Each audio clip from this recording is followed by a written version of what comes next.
Hello everyone, welcome to back my new mini blog. So साथीहरू, अहिले चाहिँ भने बिहान भइसकेको छ। अन्त म चाहिँ झाडु झपटा गरिवरि पनि हो पोछा चाहिँ मारिरहेछु। हेर्नुहोस् न, मेरो छोरी चाहिँ आज चाहिँ निकै ढिलोसम्म सुतिरहेछ। नभए त सँगसँगै उठ्ने हो मसँगै।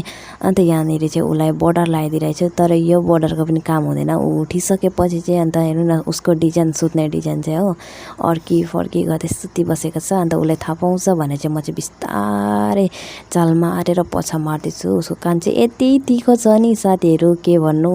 एउटा केस सिरिक्कै झरेको पनि अघि थाहा भइहाल्छ।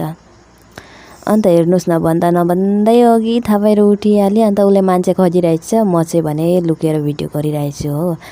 अन्त ऊ चाहिँ मान्छे खोजेर मलाई बल्ल बल्ल देखेर हेर्नुहोस् न गेजु गरेको कस्तरी।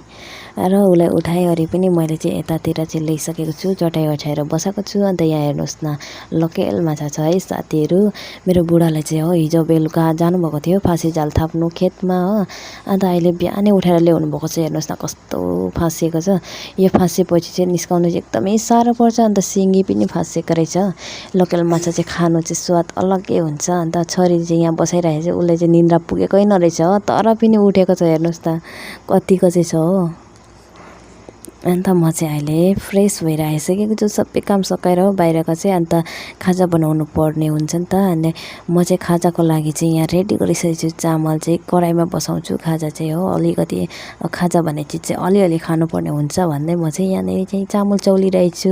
अन्त मैले चाहिँ आगो जोडिवरि पनि खाजा चाहिँ बसाइसकेको छु। यो माछा चाहिँ हिजो राति नै सुकाएर राखेको थिएँ अचार बनाइदिनु भनेर अहिले।